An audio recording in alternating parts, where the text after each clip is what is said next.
noche tenemos como invitados a Robin Van Loon y a Percy Leiva. Y el evento se llama Desde las raíces hasta las semillas, caminos amazónicos de regeneración. Bueno, gracias Andrea, gracias a Shapiri, ¿no? Y gracias a todos por estar aquí con nosotros esta noche. Como mencionó Andrea, Percy y yo estamos aquí para hablar sobre la regeneración amazónica, ¿no? Y quiero comenzar con un ejemplo de lo que significa la regeneración amazónica, contándoles la historia de Emanuel. Nos conocimos en el año 2020, cuando él tenía 20 años. Emanuel es amazónico, creció hablando su idioma shipibo, y quizás hayan visto los tejidos shipibos que son famosos por su hermosura, ¿no? Estos patrones característicos tienen mucho que ver, tienen relación directa con el conocimiento shipibo de las plantas que tienen a su alrededor en la selva tropical peruana, ¿no? Varios familiares de Emanuel son expertos artesanos en esta misma tradición, ¿no? A los 10 años, Emma ya era hábil en el uso de docenas de especies de plantas, tejiendo hojas de palmera para hacer el techo de su casa, como en esta imagen, o usando plantas tintorias para los tejidos que hacían sus tías y su mamá.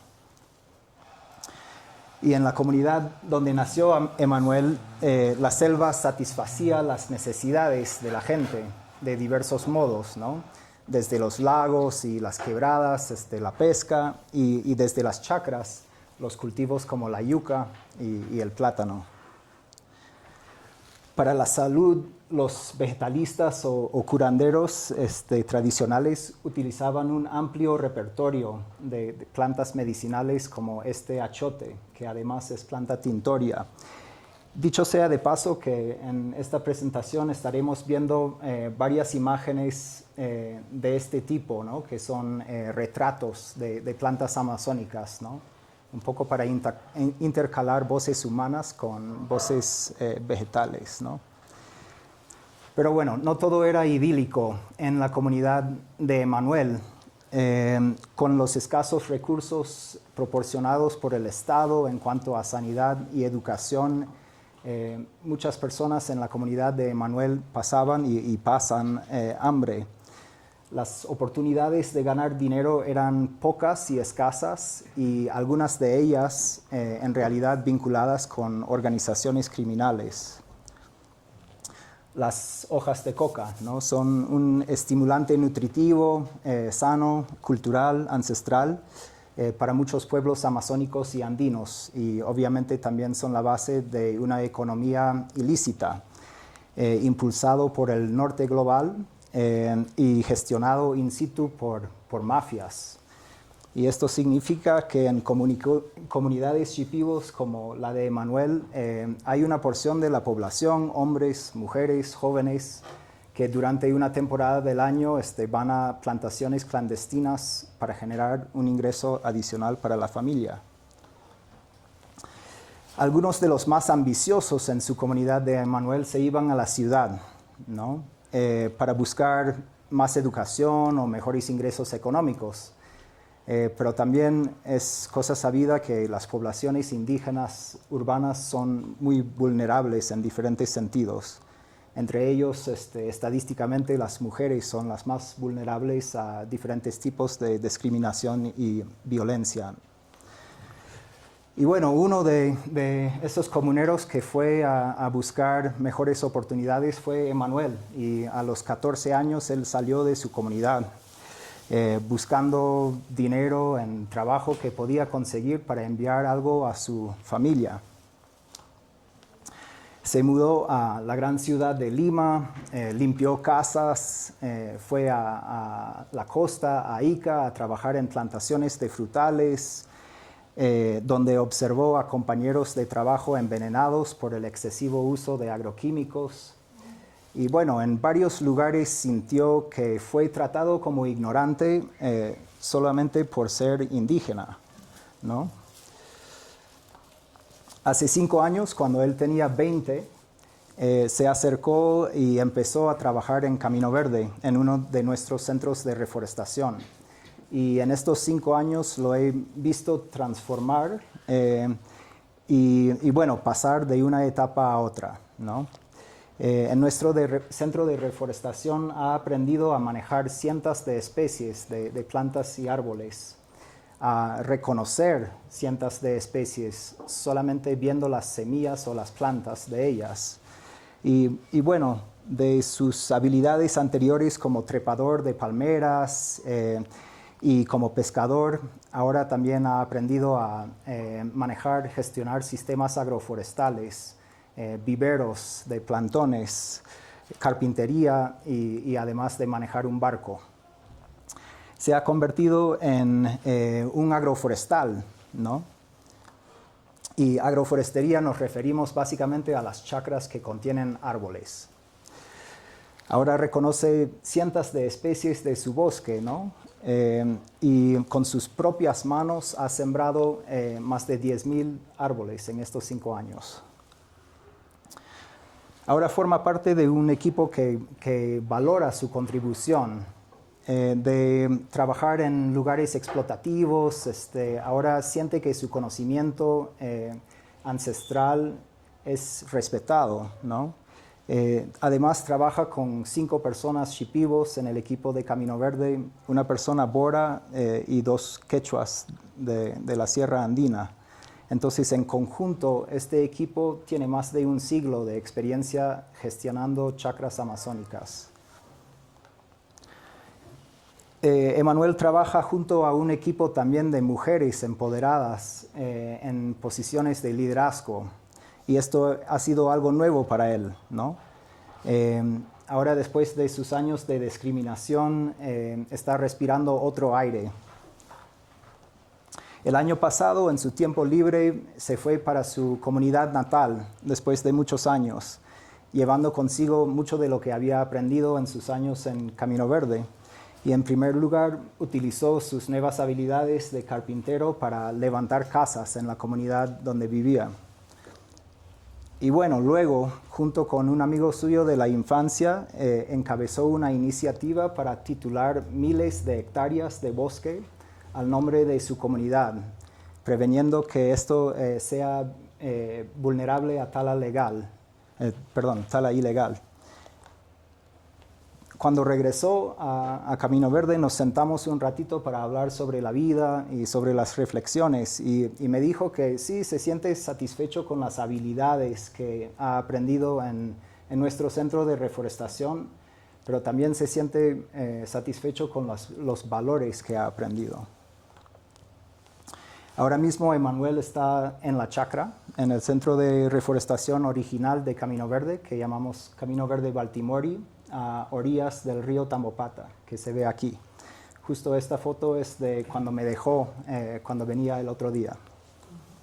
Es un joven, ¿no? Y es un ejemplo de la regeneración amazónica. Entonces, ahora bien, tal vez algunos de ustedes estarán diciendo ya, pero estamos hablando de regeneración amazónica, reforestación, y vamos a pasar toda la noche hablando de jóvenes inspiradores, ¿no? Pero ¿qué pasa con los árboles, ¿no? ¿Qué pasa con los paisajes, ¿no? Y entonces sí, claro, vamos a hablar de esa faceta también. Seamos realistas, ¿no? Son las personas que hacen o no hacen la conservación, ¿no? O sea, si queremos regenerar, necesitamos regeneradores, ¿no? En pocas palabras, vamos a necesitar más Emanuels. Entonces, por lo tanto, la misión de Camino Verde, en sus mismas palabras, es, a ver si lo tengo correcto, restaurar los paisajes forestales, fortaleciendo así las comunidades forestales, ¿no? O sea, uno sin el otro no pasa nada, ¿no? Entonces, en esta era de degradación a nivel global de nuestros paisajes y ecosistemas, necesitamos más personas con las capacidades básicas para realizar las acciones que sí regeneran, ¿no? resulta que es más difícil cultivarlos que cultivar a las plantas. La regeneración amazónica comienza con las personas, ¿no? Y Camino Verde, con un equipo de trabajo de 20 personas, hoy en día trabajamos en 12 comunidades amazónicas de la mano con 200 familias. Somos pocos, pero creciendo, ¿no? Entonces, en términos de impacto directo de cuántas personas participan en nuestras intervenciones, estamos hablando de 1000 Emanueles.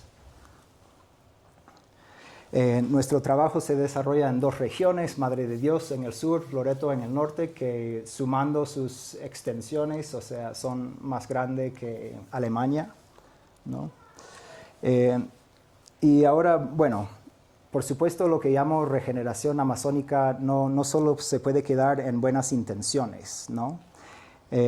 También sí plantamos árboles, ¿no? Entonces quiero hablarles un poquito sobre los resultados directos, los impactos tangibles del trabajo de Camino Verde. Y para que tengan mejor idea de lo que significa regeneración amazónica, voy a desglosar por las 4 programas principales que ejecutamos en estas 2 regiones, ¿no? El primer programa se llama el Banco Vivo de Semillas, es nuestro programa de biodiversidad, ¿no? Sabemos que nuestro trabajo se basa en sus primeros 5 años en la siembra de todo lo que nuestros vecinos, todos los que nos rodeaban en la Amazonía peruana llamaban o consideraban útil, ¿no? O sea, intentamos sembrar de todo para ver qué funcionaba. Entonces, hoy en día nuestra base de datos de árboles y plantas contiene más de 700 especies amazónicas. Ahora, de esas 700 especies, no menos de 450 especies son árboles amazónicos. Y yo sé que son muchos números, entonces para contextualizar lo que significa eso, o sea, hay 450 especies nativas de árboles en toda Europa, ¿no? Entonces, estamos hablando de un impacto a nivel continental de biodiversidad que estamos gestionando. Pero bueno, árboles sin gente no van a crecer, ¿no? Entonces, nuestro segundo programa se enfoca en productividad. O sea, toda esa siembra de la biodiversidad es bonita, pero ¿qué resultados da? ¿Qué beneficio genera, ¿no? La mayoría de las comunidades donde trabajamos tienen un interés de practicar un tipo de agricultura que genera beneficios tangibles, ¿no? Y tal vez las comunidades de hoy día están más apegadas a economías de efectivo, de cash, que una generación atrás, ¿no? Entonces, entendiendo y en consonancia con esos intereses de las comunidades donde trabajamos, nos enfocamos en la siembra de las especies productivas, las especies que generan renta, que generan algo que genera un ingreso para la familia, ¿no? Y algunos casos son muy conocidos y tal vez comunes en el mundo, como es el cacao, ¿no?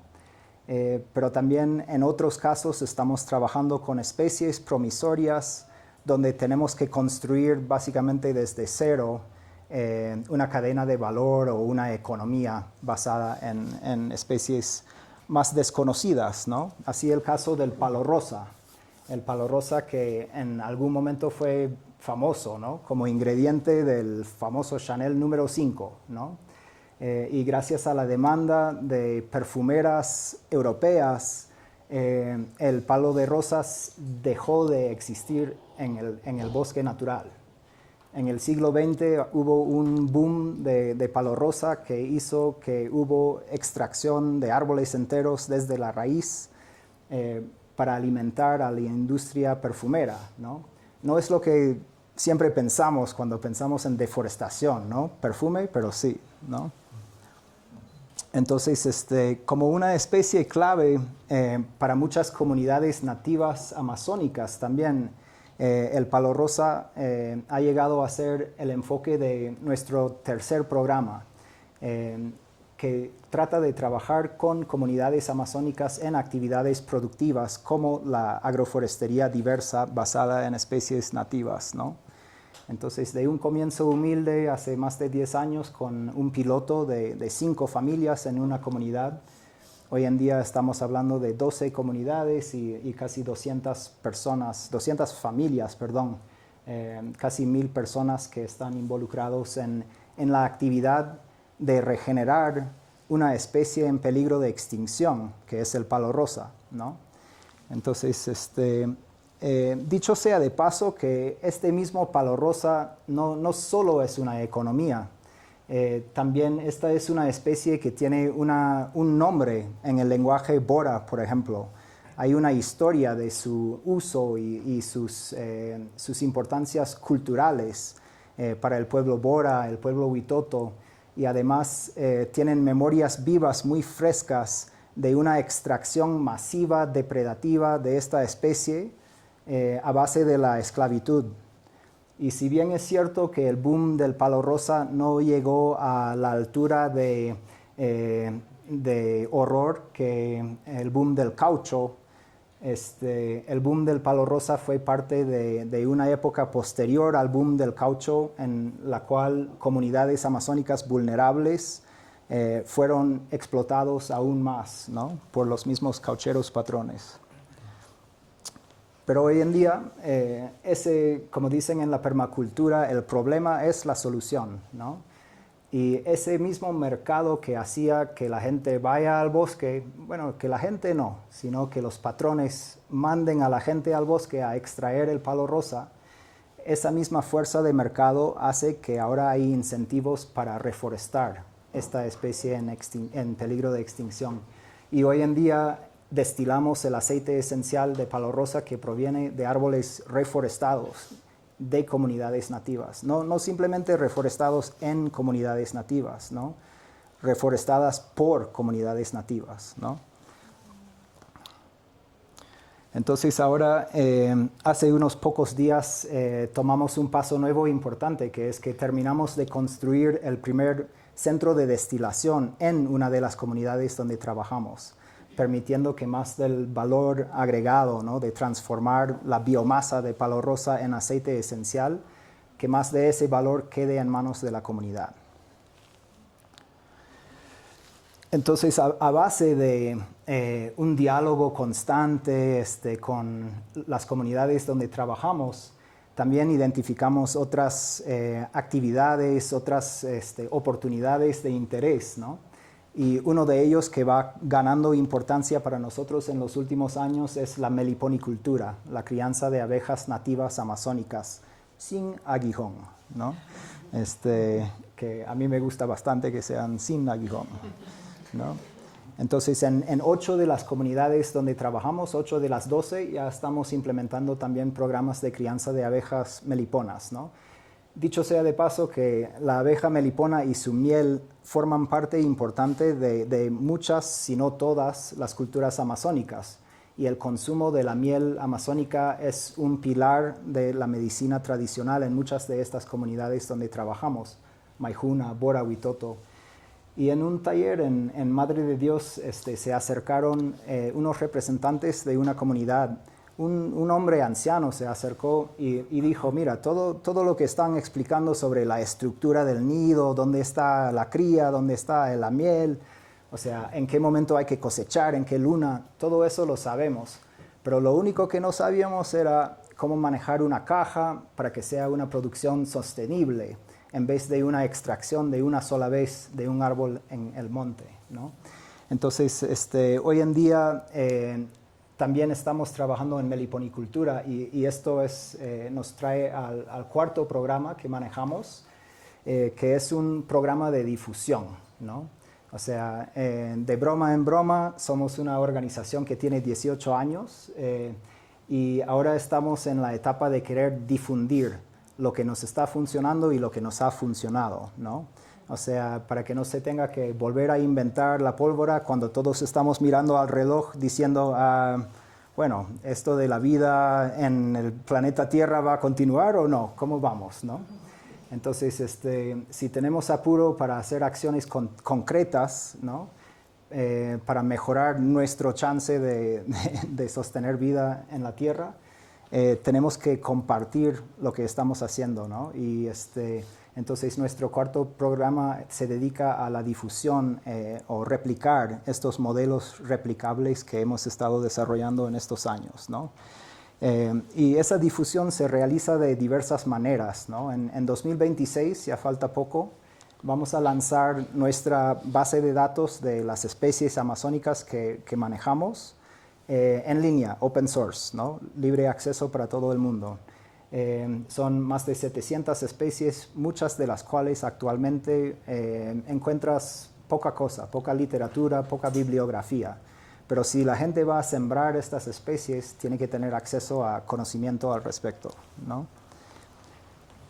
Y bueno, no pretendemos conquistar el mundo. Camino Verde va a ampliar en toda la Amazonía. Entonces, también tenemos que buscar formas de ser más puntuales en compartir lo que hacemos. Y hacemos consultorías y de esa manera hemos trabajado en Ecuador, en Estados Unidos, en Uganda, con el mismo modelo. Sembrar especies nativas con comunidades nativas o tradicionales que son no solo los más conocedores de estos bosques y de estas especies, sino son los mejores en conservar bosques, ¿no? O sea, hay miles de años que demuestran ese hecho. Y bueno, cada vez más compartimos nuestra visión con otras instituciones del Estado, ONGs, empresas.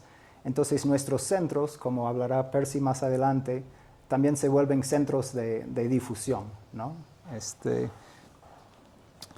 Y bueno, último, ofrecemos experiencias de voluntariado a personas de todos los continentes, también como modo de compartir lo que hacemos y inspirar, ¿no? O sea, a veces nos faltan fuentes de inspiración. Entonces, para mí, por ejemplo, cuando yo tenía 18 años, 20 años, me hubiera venido bien un ejemplo de lo que es posible. Entonces, tratamos de un poco dar eso a los voluntarios que vienen a Camino Verde, ¿no? Entonces, bueno, nuestra primera misión como organización era sembrar árboles y empujar a que otros hagan lo mismo, ¿no? Y en estos años hemos sembrado 500,000 de árboles. Y este banco vivo de semillas que manejamos con 450 especies de árboles es un recurso que antes no existía en la Amazonía. Y me gustaría decir que no fuera así, ¿no? Pero no, realmente lo vamos buscando y no hay otro lugar como este dedicado de esta manera a las plantas, a las especies de la Amazonía. Entonces, bueno, hablando de la Amazonía tanto, una pausa para decir por qué esto importa tanto, ¿no? Y me imagino que todos los presentes, por haber venido, más o menos tienen una idea de que la Amazonía es algo bueno, ¿no? Pero quiero repasar muy brevemente cuál es la importancia para todos, no solo los interesados, sino para todos en cuanto a la vida humana también en el planeta Tierra, ¿no? Para ello yo uso un sistema de números, 30, 20, 10, ¿no? 30 es que en la Amazonía, en la cuenca amazónica, está el 30% de todas las especies terrestres conocidas en el planeta Tierra, ¿no? En 5% de la masa de tierra hay el 30% de la diversidad de especies, ¿no? Entonces, en términos de biodiversidad, no hay otra cosa parecida en el mundo ni cerca. 30, 20, 10. 20 se trata de agua. O sea, la quinta parte de toda la agua fresca, agua dulce del planeta Tierra que desemboca desde los ríos en el mar proviene del Amazonas, ¿no? Entonces, el 20%. El Amazonas es sin duda el río más caudaloso, pero también muchos piensan el más largo. Pero bueno, qué locura. El río en la tierra solo es el comienzo de la historia, porque este llamado río en el cielo que hay sobre la Amazonía carga 3 veces más agua que el río que va por la tierra. Y esa es agua respirada, transpirada por árboles amazónicos, ¿no? Entonces, 30, 20, 10, ¿no? 10 es el carbono, ¿no? El 10% de todo el carbono secuestrado en biomasa por bosques sobre la superficie de la Tierra está en la Amazonía, ¿no? Nuevamente desproporcional a su tamaño.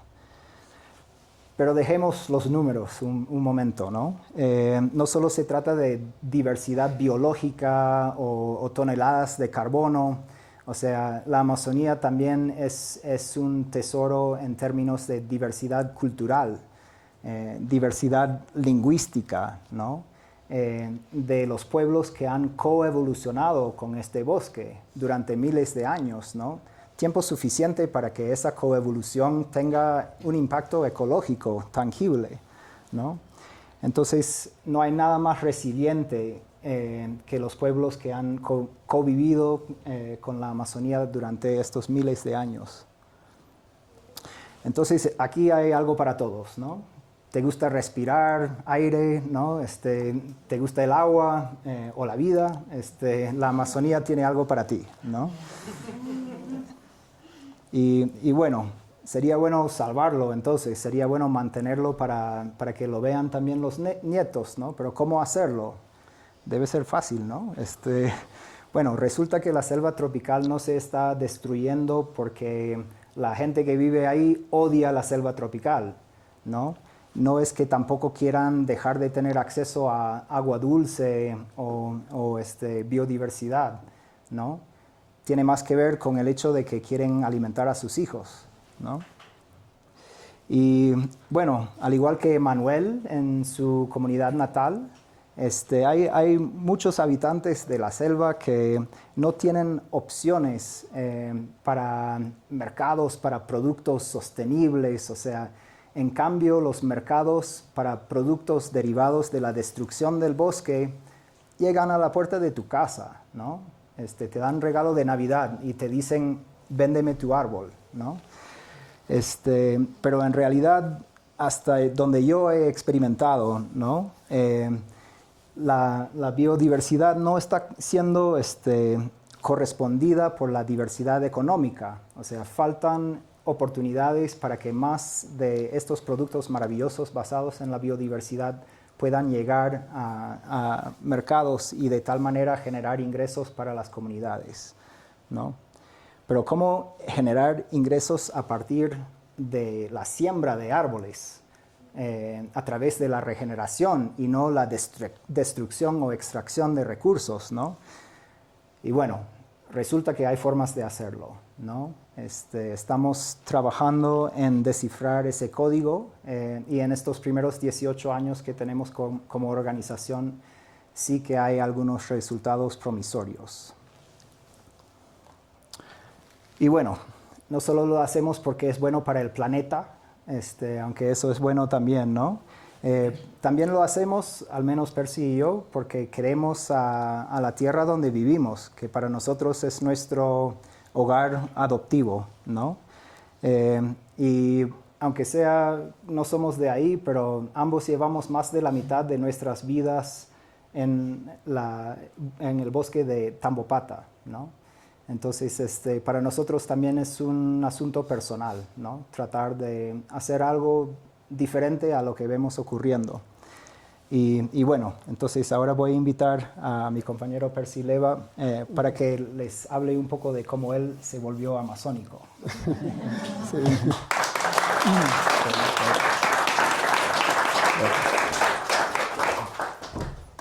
Buenas noches con todos. Yo soy Percy Leva y yo soy natural de acá de Cusco, pero hace cerca de 30 años que me fui a la selva y desde entonces ya no he vuelto, solo de vez en cuando. Hoy quiero compartir sobre el trabajo de restauración que estamos realizando y también un poco contarles sobre mi acercamiento, sobre mi relación al bosque, ¿no? Básicamente el acercamiento al bosque ha sido cuando yo ingresé a la universidad y ahí conocí a compañeros que vivían en diferentes comunidades y en algunas salidas a campo, en los cursos de práctica, ellos me compartían su conocimiento, ¿no?, acerca de algunas especies, de algunos árboles, los usos, las historias, y que ellos también lo habían obtenido de parte de sus papás, de sus abuelos, del entorno de donde ellos vivían. Y bueno, ahí entendí que el bosque no solamente son árboles, ¿no?, sino que detrás de estos árboles, detrás de todo esto, hay historias, hay conocimiento, ¿no?, hay memoria viva de las comunidades. Durante mi etapa universitaria, en las vacaciones, por necesidades económicas, tuve la oportunidad de ir a trabajar en la minería.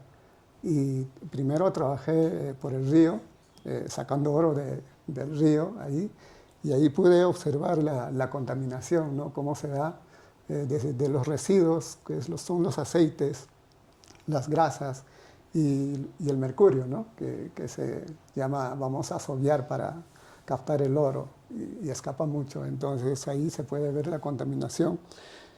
Y la otra, en la segunda vez que fui, también por necesidades económicas, me fui al bosque, ¿no?, ya no al río, me llevaron a trabajar al bosque.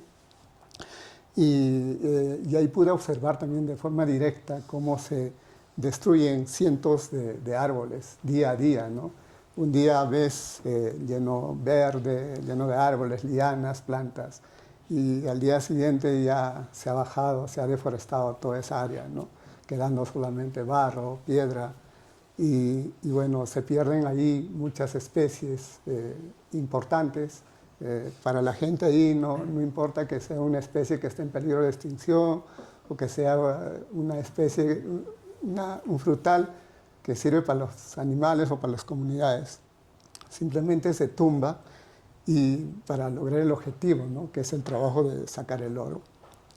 Y bueno, básicamente esto me ayudó a reflexionar también para yo poder continuar con este trabajo de lo que es la restauración, ¿no? Ver todo esto reforzado en mí para tomar esta decisión también. En este tiempo de mi conocimiento, de mi trabajo, he conocido personas que me han enseñado acerca del bosque, y uno de ellos fue Manuel. Él es Manuel Winga, con el que trabajé, seguramente lo conocen algunos. Y bueno, yo acompañaba como asistente a Manuel al bosque, y Manuel conoce profundamente del bosque, ¿no?, de los árboles. Él conoce como cuando nosotros conocemos a las personas, a los amigos en el entorno donde vivimos. Bueno, Juan, él es Raúl o José, ¿no? Cuando entras al bosque con Manuel, Manuel conoce a ese nivel, ¿no? Este es estoraque, este es tabarí, este es quinía, y te dice, ¿y esta planta? Este es tabarí, o conoce a ese nivel, ¿no? Entonces, básicamente Manuel es el que me hizo ver de otra manera al bosque, porque yo antes miraba como todas las personas, ¿no? Entrabas y ya veía los árboles y nada más, pero hoy en día, después de trabajar con Manuel, ya entro al bosque y estoy siempre mirando arriba o a todo lado por si encuentro una especie importante que no tenemos, ¿no? Entonces, si veo un árbol que lo conozco, automáticamente miro abajo para ver si hay regeneración natural o de repente hay semillas, ¿no? O si encuentro una regeneración natural, busco el árbol madre, ¿no? Que por lo que ha caído las semillas y ha rebrotado. Entonces, esas cosas se lleva al vivero, ¿no? O lo mapeamos ahí y luego regresamos cuando son especies muy importantes. En este camino también conocí a otro maestro, que es David, que toda su vida también ha vivido en el bosque, y él es el que me enseñó el mundo de las abejas nativas. Como muchas personas, yo creía que todas las abejas picaban, porque he vivido aquí en la sierra y luego viví en la ciudad en Madre de Dios. Pero cuando llegó David me enseñó de las abejas y me enseñó desde cómo pasar de un estado natural a cajas tecnificadas y cómo manejar estas abejas en cajas tecnificadas, cómo propagarlas, ¿no? Y también cómo muchas comunidades, como mencionó Robin, muchas comunidades es una medicina para ellos, hay historias para muchas cosas. Entonces, me enseñó sobre esto, sobre la polinización, sobre que estas abejas son los que polinizan los árboles más grandes, ¿no? Y no tanto esas las que pican. Cuando ingresé a trabajar en Camino Verde, Camino Verde ha sido para mí, me ayudó mucho en mi crecimiento personal y mi crecimiento profesional también. Ahí aprendí a que para tener una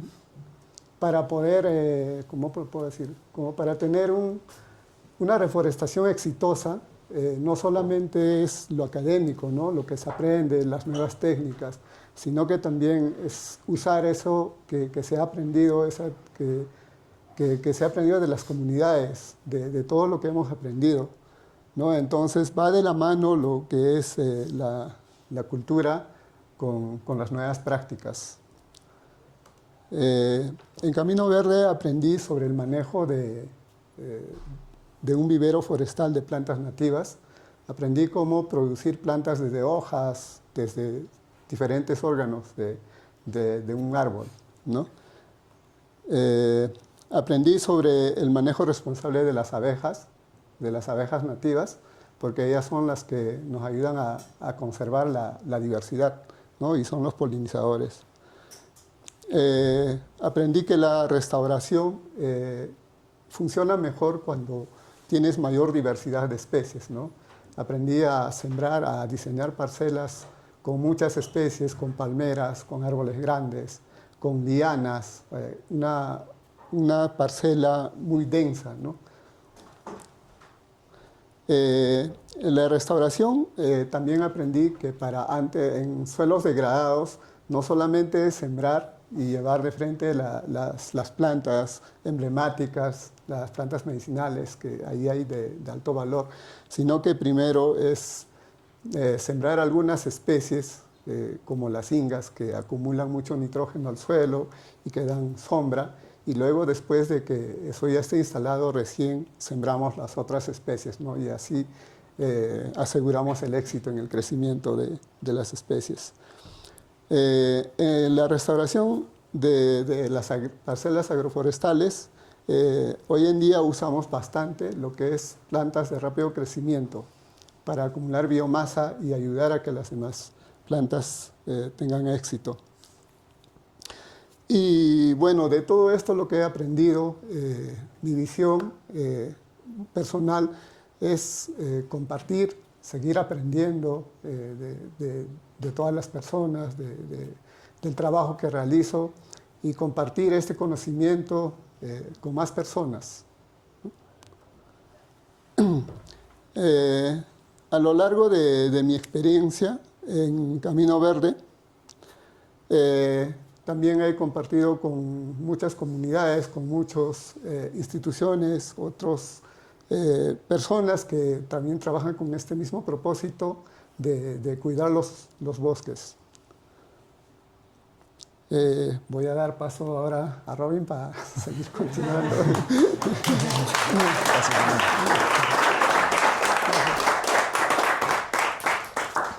Bueno, hay un elefante en la sala, ¿no? Tal vez alguien se haya hecho la pregunta de por qué es que dos transplantados, especies de otro paisaje que no son amazónicos originalmente, estamos hablando tanto de la Amazonía, ¿no? A pesar de nuestros 50 años, ¿no? Percy tiene 30 años en la selva, yo 22. Igual no somos amazónicos locales, ¿no?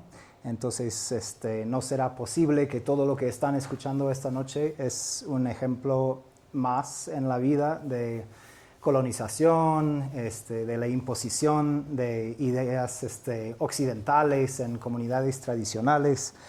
Y bueno, ojalá hubiera más personas haciendo preguntas críticas como estas, y creo que este tipo de pregunta crítica es algo que ha figurado, ha incidido bastante en los tipos de estrategias que desarrollamos como institución, ¿no? Y para darle un término, un nombre, o sea, consideramos que trabajamos con modelos con enfoque en relaciones humanas, ¿no? O sea, que las relaciones, el relacionamiento sea la base de lo que hacemos, ¿no?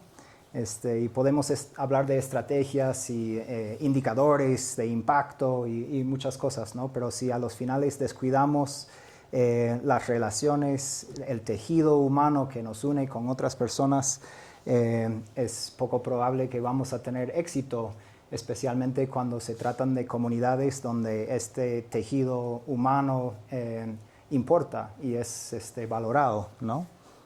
Entonces, estamos de acuerdo, o sea, tenemos que descolonizar y hacernos preguntas críticas sobre cómo trabajar con comunidades tradicionales que, dicho sea de paso, también están en procesos de transformación, ¿no?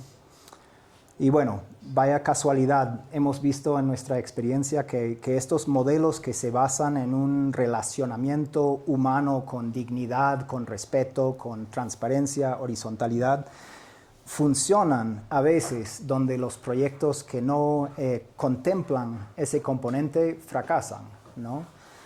Entonces, el motivo por el cual nos dedicamos mucho en construir relaciones humanas, por un lado es porque funciona, pero por otro lado es porque es lo que realmente tiene sentido, ¿no? Entonces, en nuestro caso como organización en específico, ¿no? Mucho de lo que es Camino Verde se debe a la influencia importante de una persona específica, que también fue muy influyente en mi vida, ¿no? No solo en la mía, ¿no? Es una persona que influyó en la vida de muchas personas durante su vida larga. Y Camino Verde realmente nació gracias a su influencia. Él se llama Don Ignacio Duri Palomeque. Y bueno, 5 años antes que existiera Camino Verde, yo tuve la oportunidad de pasar tiempo en la casa de Don Ignacio, en una comunidad nativa en el río Tambopata. En ese momento yo ya llevaba 2 años viviendo en el Perú, en la hermosa ciudad de Cusco, y fue mi primera vez yendo a la selva cuando caí en la casa de Don Ignacio. Llegué ahí gracias a un poco como la carta de referencia de una amiga que acababa de volver a Cusco después de semanas de tratamiento intenso con vegetales, con unas consecuencias médicas muy importantes y positivas para ella. Entonces dije, pucha, si puedo llegar ahí y decir soy amigo de fulana, de repente no me va a decir que me vaya el miércoles, ¿no? Entonces tenía que ir, ¿no? Para contextualizar, lo que me trajo al Perú a los 18 años fue como una búsqueda por esa parte de la agricultura que se llama cultura, ¿no? O sea, yo siempre tenía en mi mente que quería trabajar en la producción de la comida como algo de autonomía, independencia, no formar parte de un sistema en el cual no creo, ¿no? Entonces la agricultura en Estados Unidos, donde nací, bueno, aprendí a manejar tractores, pero yo buscaba algo más allá y unos amigos peruanos que tenía en la secundaria me decían, oye, anda donde mi tío, anda donde mi primo, ahí vas a ver lo que es una chacra, ¿no? Y bueno, en ese contexto para mí fue un sueño hecho realidad cuando pude presentarme en la puerta de la casa de un herbalista, vegetalista, curandero, llámalo como quieras. Y bueno, fue en medio de la época de lluvia, se tenía que caminar en un charco de agua que te llegaba a la rodilla, donde veías a los zancudos naciendo, ¿no? Y yo decía, ¿cómo es que la gente vive acá, no? Pero la oportunidad de estar al lado de un hombre de medicina, ¿no?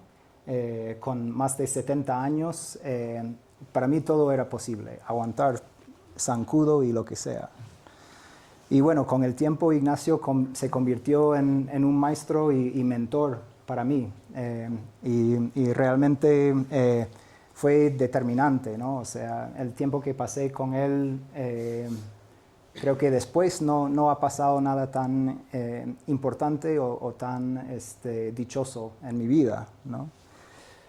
Entonces, estuve bajo su maestría y él enseñaba, como él decía, a la forma antigua. Entonces, jalaba mucha leña del bosque, tiraba hacha, buscaba baldes de agua, o sea, me ponía a trabajar. Nada era gratuito, ¿no? Y bueno, entre muchas otras cosas y algunas muy crípticas que don Ignacio me decía, alguna vez me dijo que existe un camino verde. Y es el camino en el cual las plantas son los actores que pueden restaurar el equilibrio, donde el equilibrio ha fallado.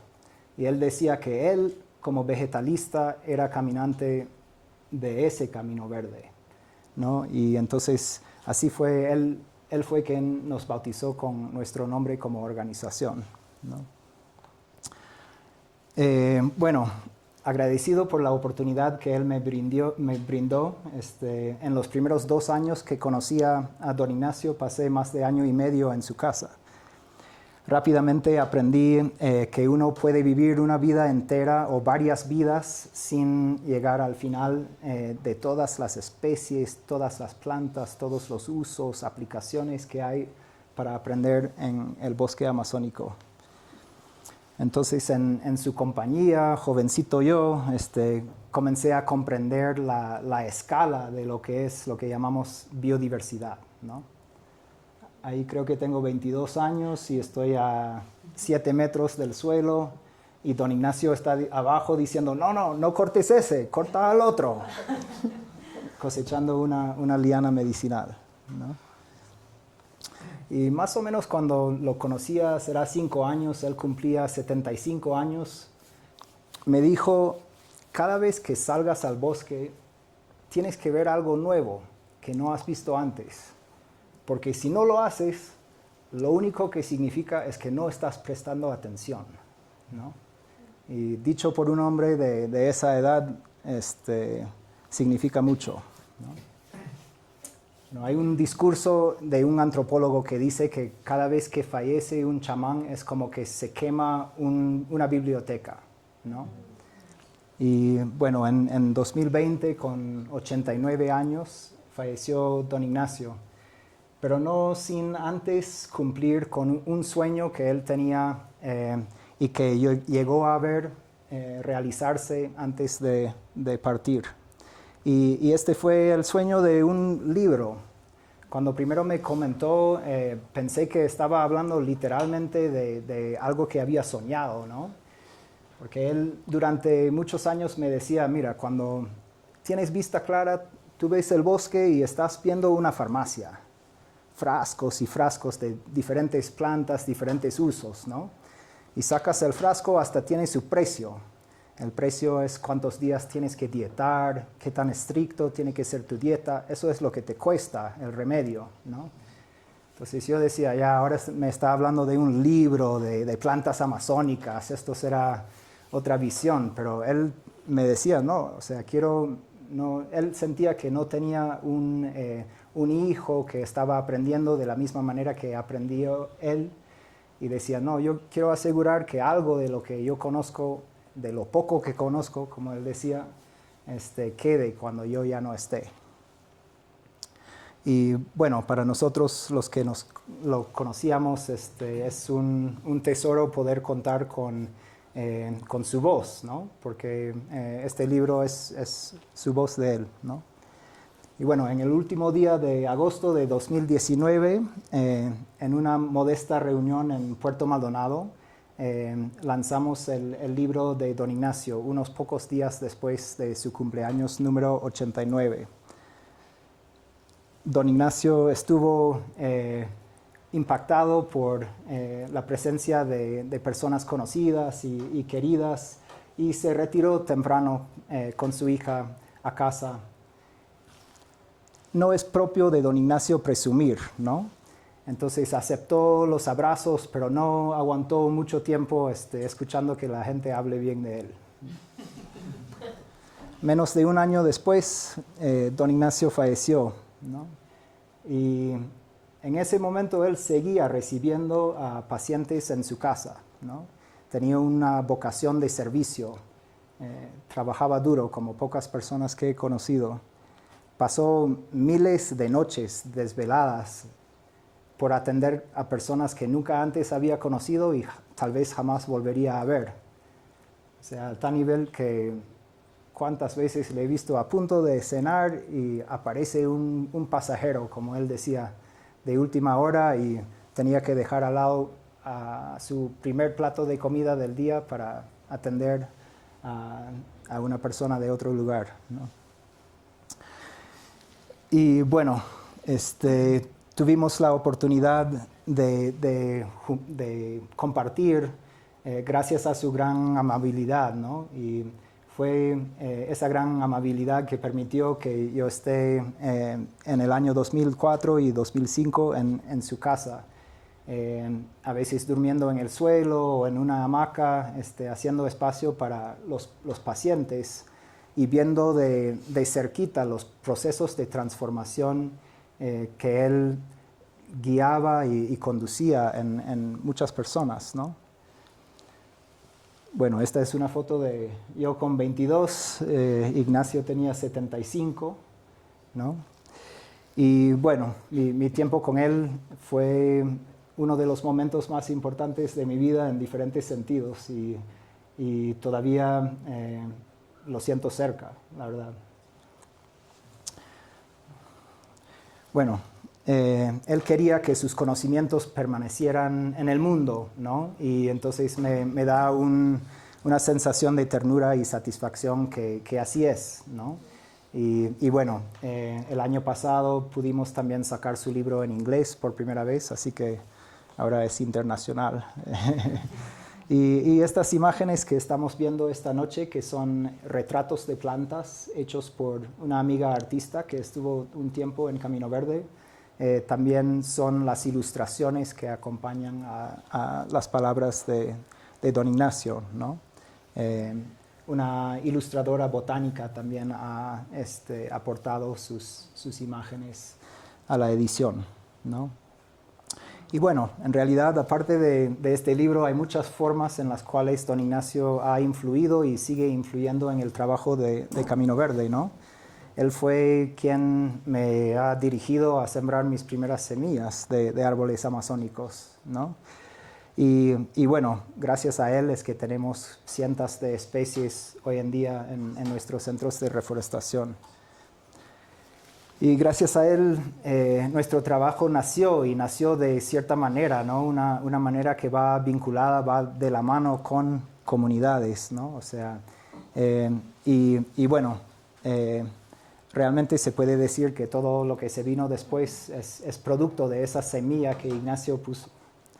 Y bueno, no puedo evitar de ver paralelos entre el momento en que Don Ignacio se acercó a mí a decir, hay que hacer un libro.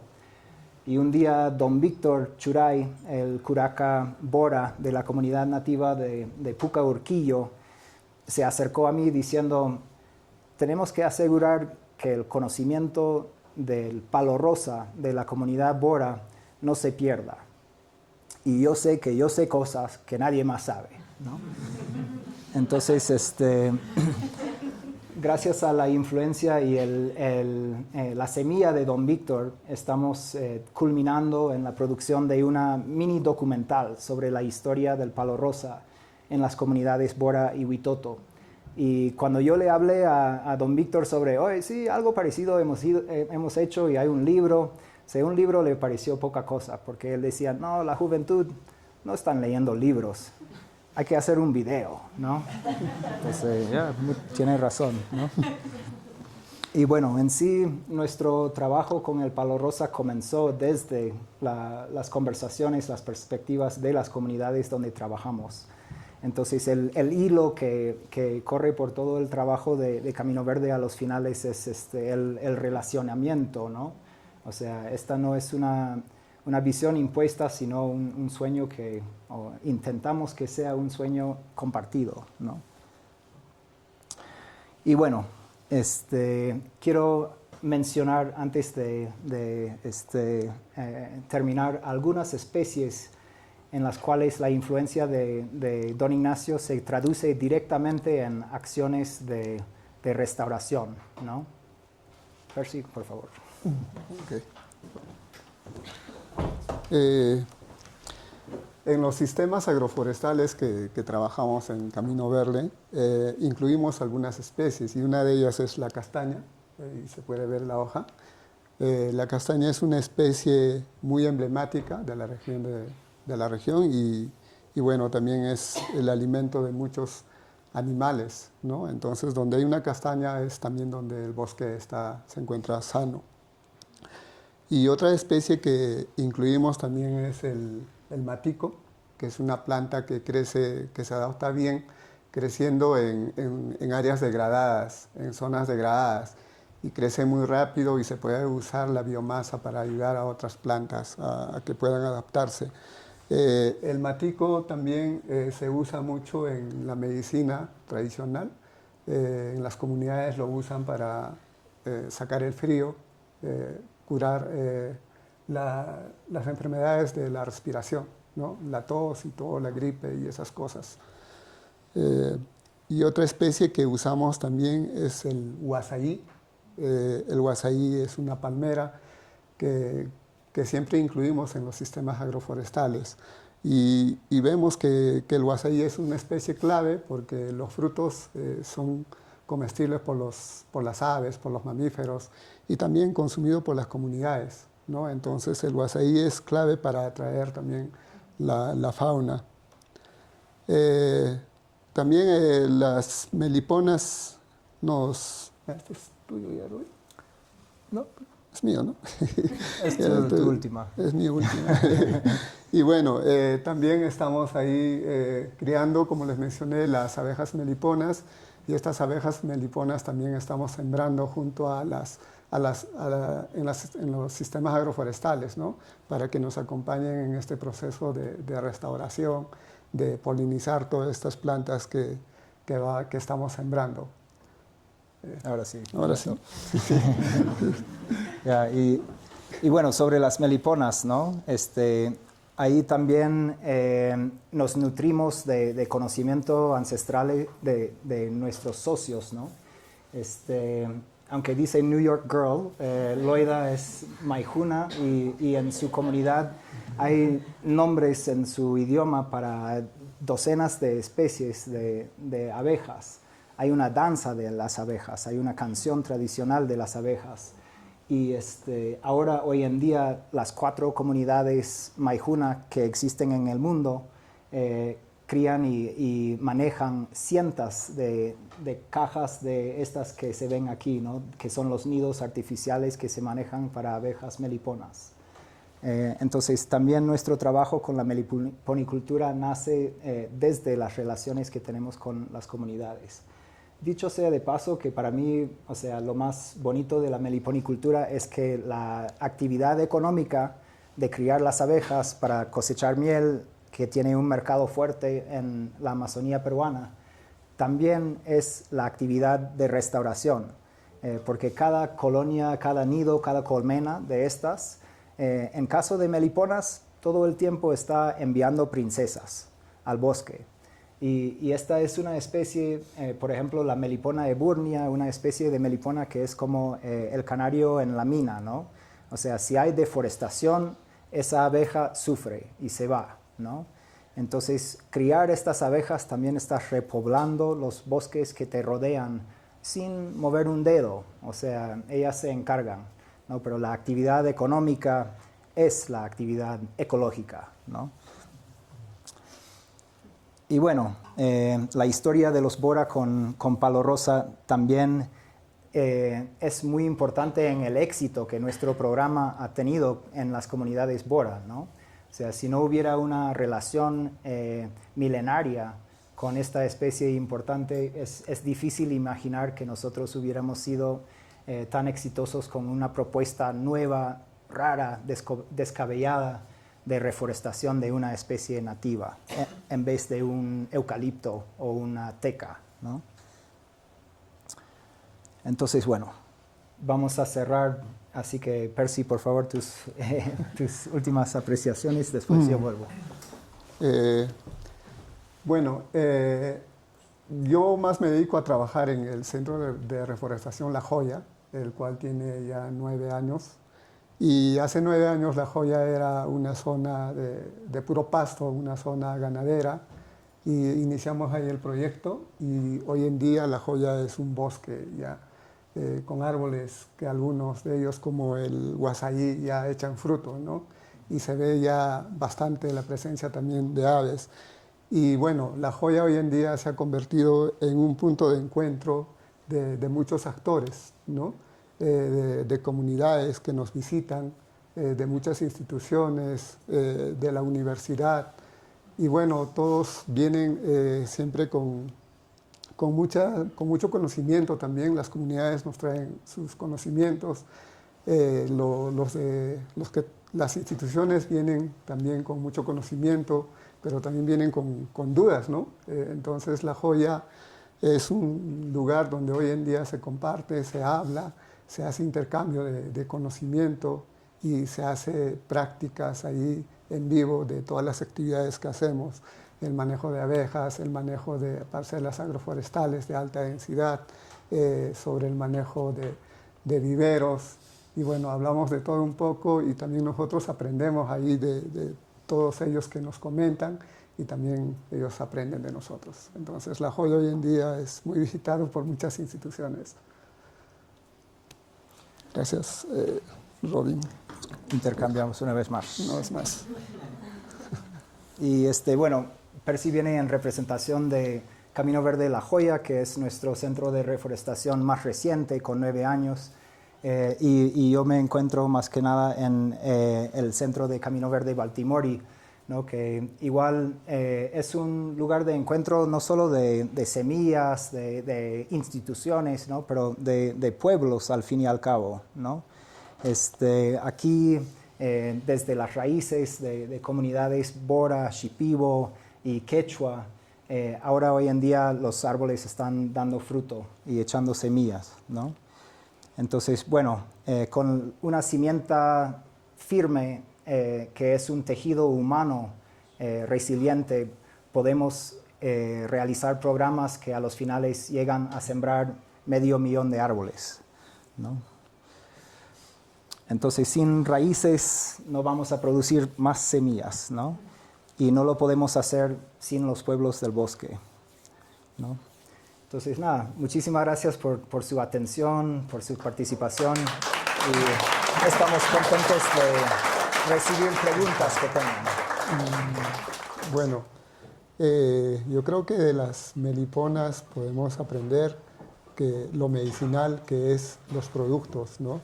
Y que estos productos han servido por muchos tiempos, de generación en generación en las comunidades, se ha usado. Y eso, no sé si tienes... O sea, una cosa que rescato de el trabajo de cerca con las abejas meliponas es que, o sea, es un poco como dónde comienza y dónde termina la abeja, ¿no? O sea, porque en sí, o sea, abres un nido de abejas meliponas, voy a poner fotito para y hay como unos bichitos chiquitos, blanquitos, que parecen ácaros, ¿no? Y en Norteamérica, en Europa, hay muchos problemas con ácaros de abejas que matan a los nidos, pero no es así. O sea, es como dice un amigo meliponicultor, es el ganado de la abeja. O sea, es un bichito que convive con la abeja y es normal que esté ahí, ¿no? Y luego las abejas, o sea, van y extraen néctar de las flores Las abejas meliponas son mucho más especializadas que las abejas apis de la miel, ¿no? Entonces no van a cualquier flor, sacan néctar y también sacan polen, pero también sacan resinas pegajosas de árboles que se convierte en propóleo, ¿no? El néctar se convierte en miel, ¿no? El polen se convierte en lo que llaman el pan de la abeja, ¿no? Y la resina de los árboles se convierte en propóleo, ¿no? Y todas estas transformaciones de cómo se convierten es por los microorganismos que viven dentro de las abejas, ¿no? O sea, la miel, el néctar se fermenta y se vuelve miel, ¿no? Con ese aporte microbiano, ¿no? Y bueno, en el caso de estas abejas, ahí ves un pote, o sea, no hacen celdas como las apis, sino hacen como de la chicha, ¿no? O sea, hacen sus potes de miel. Y esos potes se hacen de las resinas de árboles, ¿no? Entonces, es uno de los pocos datos científicos que tenemos, hay mucho más por estudiar, pero se utiliza la resina de sangre de grado, por ejemplo, para construir estos potes, ¿no? Entonces tu miel está ahí, macerándose, fermentándose. Es un añejado con influencias y toques de plantas medicinales que ni sabemos cuáles son, ¿no? Igual el propóleo, son resinas desconocidas. ¿De qué árbol será? Pero eso lo metes en alcohol, lo tomas de tintura y no hay gripe o dolor de garganta que te lo aguante, ¿no? Entonces, para mí es un poco, ¿qué puedo aprender de la abeja? Es que yo estoy igual como ser humano, o sea, estoy rodeado de las especies sin las cuales no puedo vivir mi vida, ¿no? O sea, y la abeja la sabe, ¿no? Pero yo, o sea, es como esa frase budista, ¿no? Es fácil hacer despertar a la persona que realmente está durmiendo y es difícil hacer despertar a la persona que está fingiendo, ¿no? Y es como que nos hacemos los ignorantes, no queremos saber, pero debemos nuestras vidas a los árboles que nos rodean, el algodón, o sea, tantas cosas, ¿no? Y creo que las abejas para mí, o sea, siempre cuando interactúo con ellas, o sea, no solo son abejas, es la abeja y el árbol tal, y la miel que esta vez es roja porque está en flor otra especie, ¿no? Y si fuéramos tan sabios como ellos, tal vez nos daríamos cuenta, ¿no? Que nosotros también, o sea, somos parte de todo esto que nos nutre, ¿no? O sea, yo lo pienso así. ¿No? Son cosas que vamos aprendiendo gracias a trabajar de cerca con los árboles y tenemos una especie de interés, digamos, en uno de los centros de reforestación que es un pariente del palo rosa, ¿no? El palo rosa tiene otros parientes que también son aromáticos y algunos de ellos también tienen aceite esencial. Entonces hemos establecido una plantación de una de esas especies, ¿no? Y tal vez sea la plantación más grande de esa especie en el mundo. Y es como una parcelita, son 500 árboles nomás, ¿no? Y es un parche, entonces es casi un monocultivo. Todos los árboles del mismo tamaño, la misma edad. Entonces es bien como cerrado el dosel de ese bosquecito sembrado. Y por ser cerrado es un lugar atractivo para los murciélagos fruteros, ¿no? ¿Y por qué les gusta ir ahí? Bueno, porque ellos son cazados por búhos, por lechuzas. O sea, y son tremendas presas, ¿no? O sea, murciélagos grandes que van cargando frutos grandes, ¿no? Entonces siempre buscan su lugar escondido donde disfrutar en paz sus frutitos, ¿no? Entonces, como este lugar es bien cerrado, seguramente a los búhos no les va bien. Entonces los murciélagos llegan con semillas no de cualquier especie, pero de algunas especies específicas que son importantes en su alimentación. Y gracias a eso, ese moenal, esa plantacioncita, y gracias a esos murciélagos, o sea, nos han ahorrado un montón de trabajo, porque de ahí hemos sacado miles de plantas, o sea, de esas semillas que ellos traen, ¿no? Plantas de chihuahuaco, machonaste, frutos con semilla grande, con fruto grande, ¿no? Y ya no tenemos que ir al bosque a buscar, ¿no? El problema es que cuando los murciélagos se enteran va a haber un juicio de explotación y no sé qué. Pero hay un fruto específico que siempre es muy útil que estén esos murciélagos, que es el chihuahuaco, ¿no? Porque el chihuahuaco, que es el fierro amazónico, o sea, un árbol duro, increíble, milenario, su semilla es muy atractivo para el añuje, un roedor, ¿no? Lo encuentra, lo come, ¿no? Y no sabemos por qué, pero el murciélago no come la semilla, sino come la pulpa que rodea la semilla, ¿no? Y algo que tiene la baba del murciélago no le va con el añuje, ¿no? Entonces, de alguna manera, el añuje ya no quiere masticar las semillas que ya fueron chupadas por el murciélago, ¿no? Entonces, son cositas, no sé qué tan valioso sea esto en otro contexto, ¿no? Pero son cositas que hemos aprendido a través de la cercanía con los árboles, ¿no? Bueno, en lo que es el territorio de Camino Verde en sí, el 80% más o menos es bosque primario. Y nosotros estamos ubicados en la zona de amortiguamiento de la Reserva Nacional Tambopata. Entonces los animales que frecuentan nuestro bosque también están distribuidos en un área grande, ¿no? Donde hay poblaciones intactas de la gran mayoría de las especies. Pero sin embargo es un bosque primario intervenido porque... Ajá, sí. Y es intervenido porque hay algunas especies que en los años 60, 70 fueron extraídos de todo Tambopata, ¿no? O sea, caoba, cedro, o sea, las especies de mayor valor económico, ¿no? Entonces son bosques primarios, pero algunas especies seleccionadas han sido removidos, ¿no?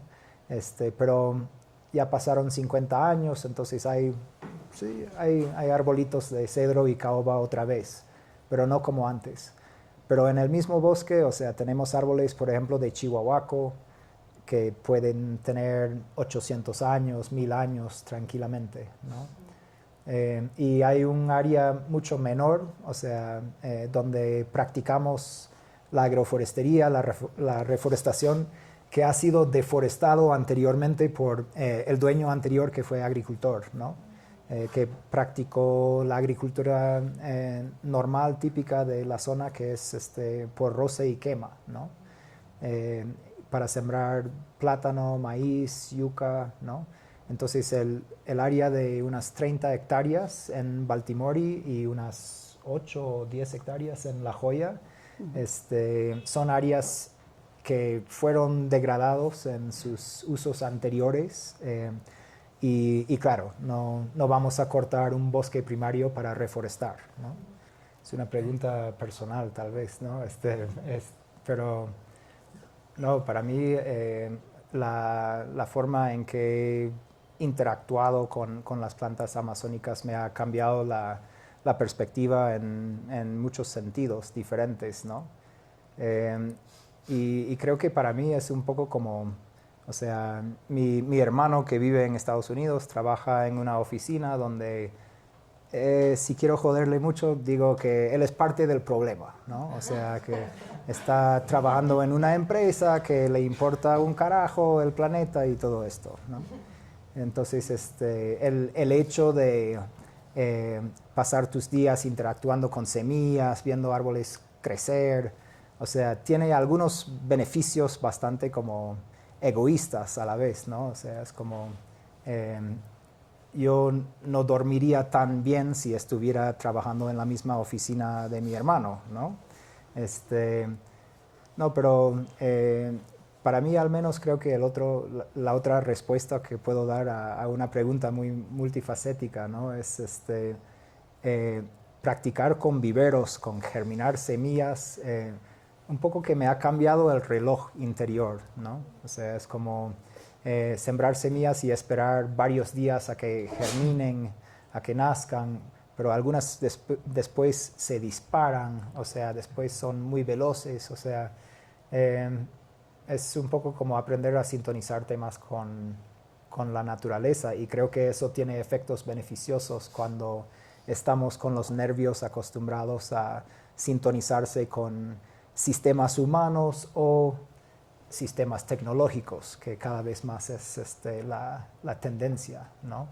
Entonces sí, interactuar con el bosque de cualquier forma, pero que te importe, ¿no? Que pongas tu interés, no solo tu corazón, tu intelecto, o sea, como que todas las partes, o sea, para mí eso fue lo que siempre me inspiró con el trabajo de agricultura, ¿no? O sea, es un trabajo mental muy riguroso, un trabajo físico muy demandante, ¿no? Pero si si tu corazón no está involucrado, mejor no hacerlo, ¿no? O sea, algo así. Gracias. ¿Y tú, Percy? ¿Tienes alguna... Sí, bueno, para mí trabajar desde que empecé a trabajar en esto de proteger el bosque, plantar una planta y verlo crecer y ver producir, eso me genera mucha satisfacción, ¿no? Entonces, ver que esa planta echa frutos y que hoy en día algunas, no todas todavía, hay muchas que faltan, sirven de alimento, ¿no? Para nosotros mismos y también para los animales, perdón. Entonces, ahora todavía no hay mucho, pero estamos ahí en eso de quién llega primero al fruto, ¿no? Si nosotros o los animales. Entonces, a veces nos ganan ellos, a veces también nosotros. Pero sí, me genera mucha satisfacción y de seguir sembrando, de seguir trabajando en esto, de sembrar árboles. Cierren la puerta, tenemos otro PowerPoint, ¿no? No sé, bueno, recibimos a personas de todos los continentes regularmente, ¿no? Y eso también, como somos una organización sin fines de lucro, para nosotros es otra fuente de ingreso, ¿no? Y tratamos de aprender las lecciones de la naturaleza, no solo en el diseño de una chacra, sino también imitar al bosque en el plan de negocio, ¿no? Y para nosotros como organización eso significa que tener diversidad nos vuelve más resilientes, o sea, igual que en una chacra, ¿no? Y por eso tenemos un fuente de ingreso más que es ya visitantes, que no son turistas mayormente, pero que van de voluntarios, ¿no? Y menciono eso porque, bueno, sí, es parte de la experiencia que tenemos como organización, tratar de impresionar e inspirar a personas que llegan de la nada, que nunca antes han estado en la Amazonía. Y claro, si tienes 5 días, o sea, tenemos una secta religiosa después de esos 5 días, ¿no? O sea, es como... no, o sea, pero fuera de bromas, no, creo que, claro, 5 días es un tiempo adecuado para cambiar el chip a las personas que vienen, ¿no? A que se les vaya un poco usando palabras raras o fuertes, quitándoles un poco la contaminación de tanta tecnología constante y más de esa brisa que trae el polen de plantas medicinales, ¿no? Después le pasas la tarjeta. Es bastante, 5 días, ¿no? Para un viajero. ¿Se pueden 4? Sí. Habría que hablar. Sí, hace dieta, sí. Claro, claro. Lo mínimo indispensable. O sea, hay personas que nos visitan por horas también, ¿no? Y igual hay alguna semilla que se puede llegar a germinar en ese lapso de tiempo, ¿no? Pero no, o sea, no hay mínimo, es más como no podemos garantizar el mismo resultado si son pocos días, Y ¿no? depende de la persona también. Obvio, sí. Claro, lo que dices es coherente con lo que nosotros hemos aprendido también de buenos maestros amazónicos, ¿no? No solo para la cosecha de miel, sino para inclusive en qué momento vas a tumbar un árbol para que la madera sea más resistente en el tiempo, ¿no? Hay luna buena y luna mala y esto, ¿no? Y inclusive para algunas semillas, algunos cultivos no es recomendable sembrar en tal fecha, tal luna, ¿no? Aunque parece que los árboles en general, los plantones de árboles no son tan susceptibles a esos efectos que las semillas y plántulas de hortalizas, ¿no? Pero sí, o sea, mayormente esta idea, esto es mi interpretación, digamos, ¿no? Pero esta idea de no cosechar miel en mala luna es relacionado a la cosecha extractivista o depredativa de miel del bosque, ¿no? Y si cosechas en una luna equivocada, estás peligrando más al nido. O sea, ya de por sí la extracción de la miel de la forma tradicional es destructiva al nido. Y por eso criar las abejas en estas cajas modernas representa un paso hacia algo más sostenible, ¿no?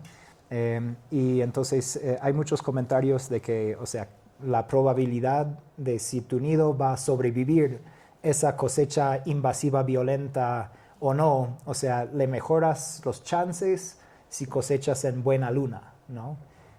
Pero si tienes el nido en una caja manejada, cuidada, no es tanto en qué luna cosechar la miel, sino asegurar que estás cosechando miel madura, que tiene tiempo suficiente dentro de esos potes que construyen para que ya haya terminado su proceso de fermentación, transformación, ¿no?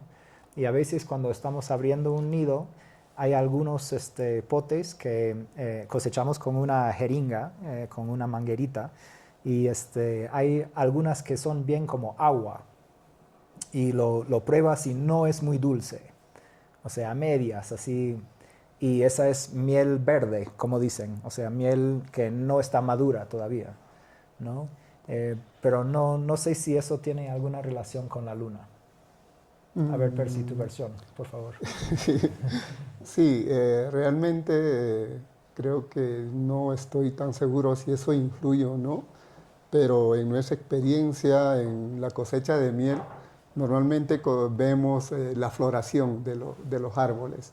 Por ejemplo, en primavera no hay mucha floración, entonces como nosotros manejamos más en cajas tecnificadas, vemos si el mielero, el marco mielero que es arriba, que no es el alimento, digamos, de la reserva, ¿no?, de las abejitas, sino es más como lo que ellos cosechan, como diciendo, ya esto es para ustedes, ¿no? Entonces, cuando hay mayor floración, vemos que hay mayor cantidad de miel. Entonces, digamos, no tanto vemos la luna, pero sí la floración y cuando hay miel cosechamos, ¿no? Claro. Sí. O sea, la fenología puede ser más determinante que la fase Sí, lunar exacto. para la cosecha misma, ¿no?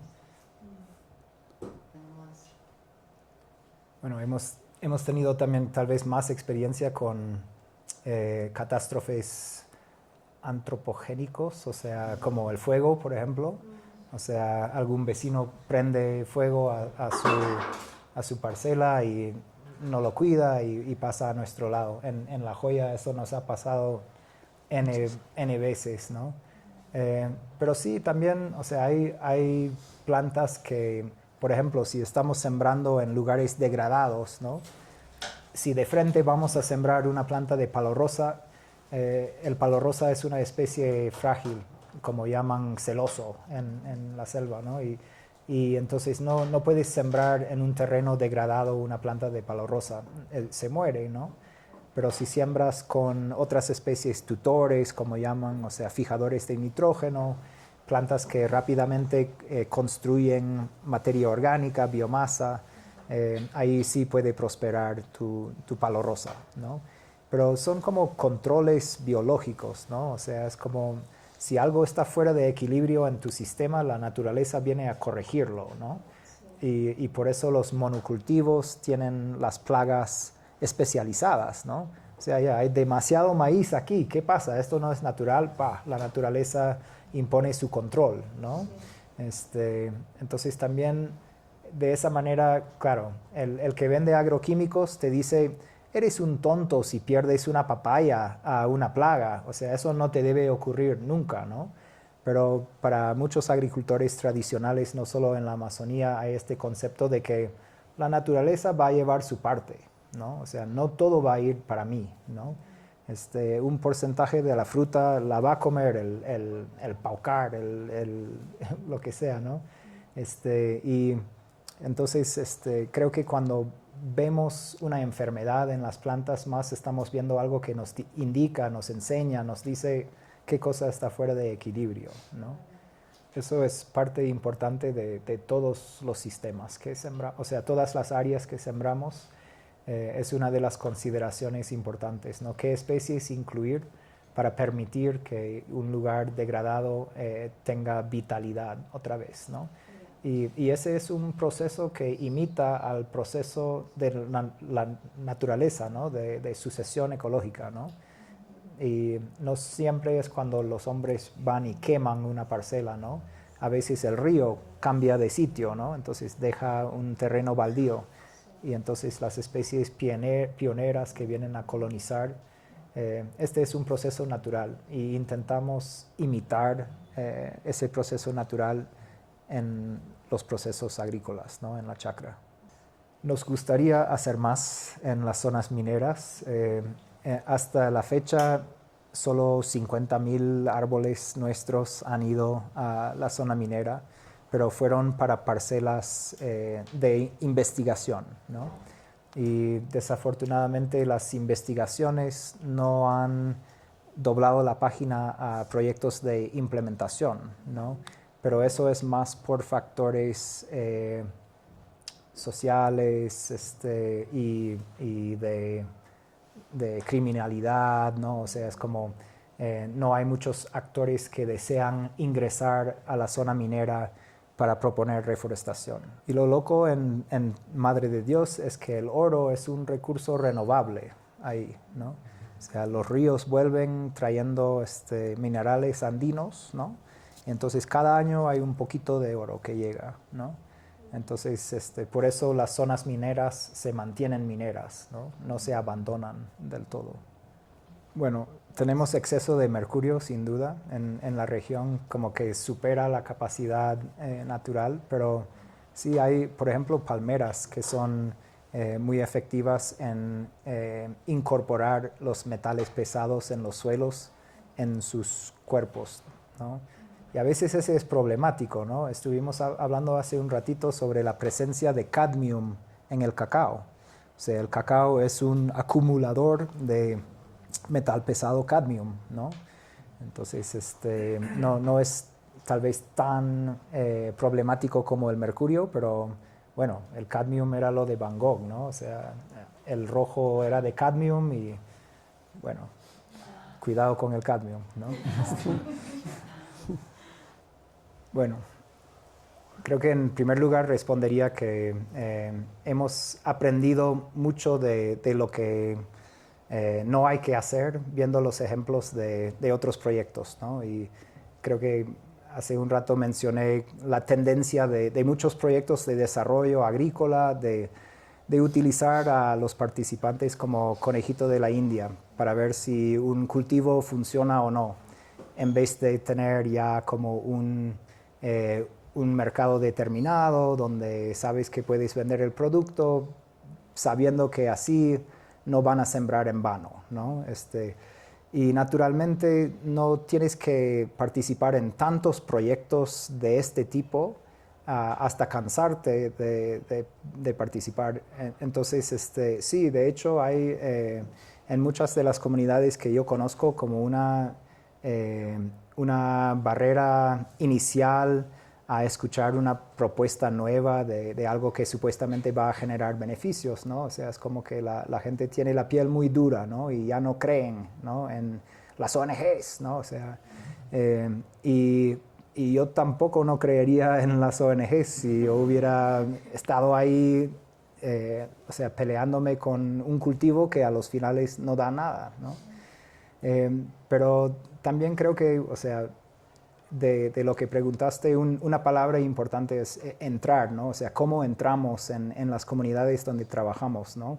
Y tal vez hablé mucho en teórico, abstracto, sobre la importancia de tener vínculos humanos con las comunidades donde trabajamos, pero Para mí ninguno de nuestros proyectos tendría éxito si no hubiera esa base de un vínculo humano, ¿no? Entonces no es, o sea, no es solo como llegar a una comunidad donde no conoces a nadie y decir, queremos hacer algo, ¿no? O sea, es que también trabajamos primero con la comunidad donde sí teníamos amigos conocidos, ¿no? Y poco a poco el trabajo se iba difundiendo a comunidades vecinas cuando nos hicimos más conocidos. O sea, ha sido un proceso orgánico, ¿no? Y esto también tal vez sea un factor que limita la escala de nuestro trabajo, ¿no? O sea, y por eso digo, no queremos conquistar la Amazonía, porque no queremos solo como una solución en números, ¿no? O sea, es como... entonces, nada, creo que me perdí la segunda parte de la pregunta ahora, ¿no? Pero eso un poco para responder a la primera parte.